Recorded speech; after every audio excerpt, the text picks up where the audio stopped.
House Listings, and today I'm going to show you how to turn junk mail, egg cartons, and any other kind of paper waste products into logs that will heat your home for free. Stay tuned.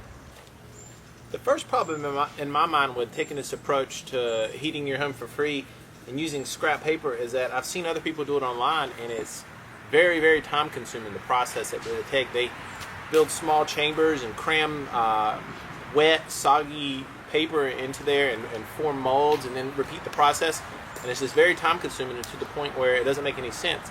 So I've thought about this for days and days and days, and probably actually weeks, on a way to actually speed up the process and get more bang for your buck, and your buck being your time. And this is a process that I've thought of. I've never tried it before, so I'm kind of learning with you guys, but I'm curious to see how it works out. So here we go. So as you can see here, I have a 5-gallon bucket, and I'm going to be drilling holes throughout. And later on, as we remove water from the paper material, this is where the water is going to drain out. So stick with me and just kind of follow me, and you'll see how everything comes together shortly.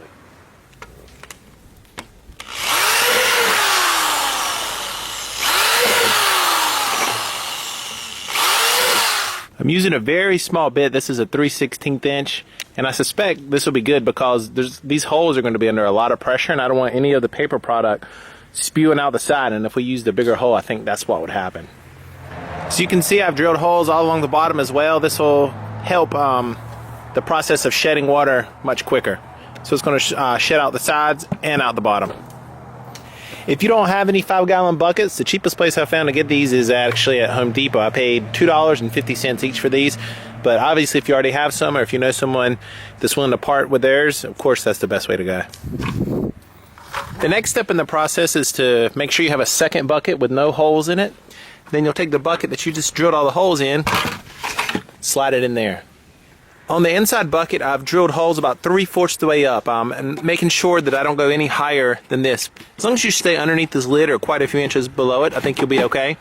And so the next step is to fill this up with the paper that you've been saving, or just keep this set up just like this outside or anywhere you have room, and just throw paper in it as you go.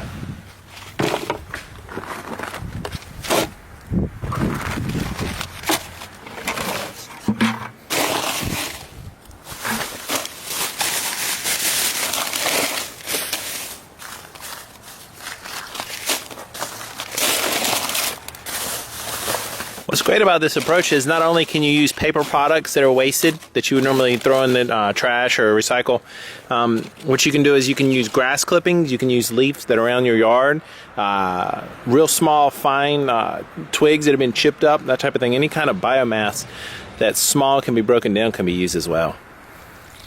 Now that the bucket's almost full, I'm filling it full of water. So anyone who's familiar with this process, or has seen other people do it online, you'll notice that there's a lot of transferring the material into small cylindrical tubes or other forms that you can use to make your, well, I think they call them paper briquettes, but we're making paper logs. As you can maybe already notice so far, the cool thing about this process is that there's really no transferring. It all gets done right here in one spot. And since we're using about 4 gallons of water, this approach will allow us to save the majority of that water and use it in the future, so we won't be wasting water. We can conserve it. Well, I've had the paper sitting in the water overnight, and now it's time to blend it up. And so this right here helps. The tool that we're using that I built, which is this old circular saw blade that I welded to a just an old piece of steel that I had.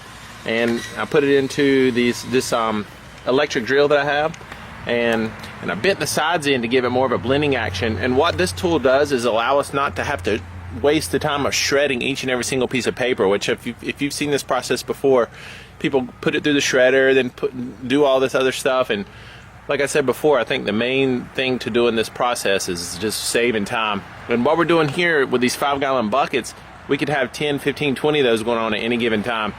So I'm going to show you how this thing works here in a second. It works pretty good.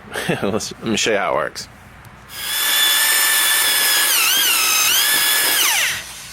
And now, just using this drill just for a little bit, as you can see, I'd already played around with it before I started shooting the video. I'd already mulched it up a little bit, but overall it takes about probably about 20 seconds, and now it's a pulpy, muddy type of consistency, and that's exactly what you want for making these paper logs.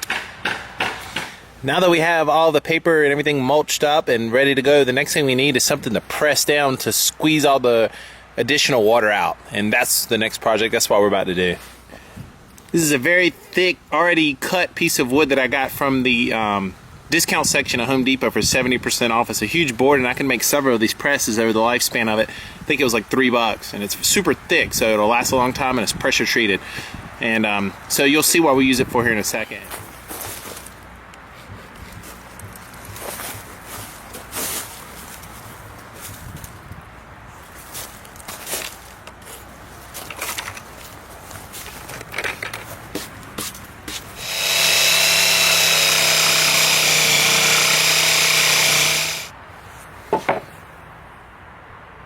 Now the next step is to let this drain so we can reuse the same water.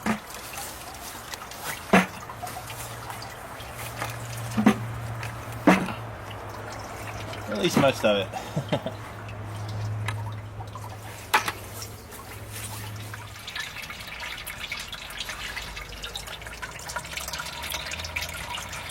Alright, I've let it drain a little bit. The majority of the water is already down below it, so now I'll just take our press that we just made,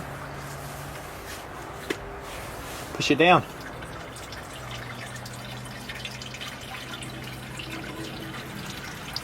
And now you can take the bucket with the water in it, set it on top, and have a seat.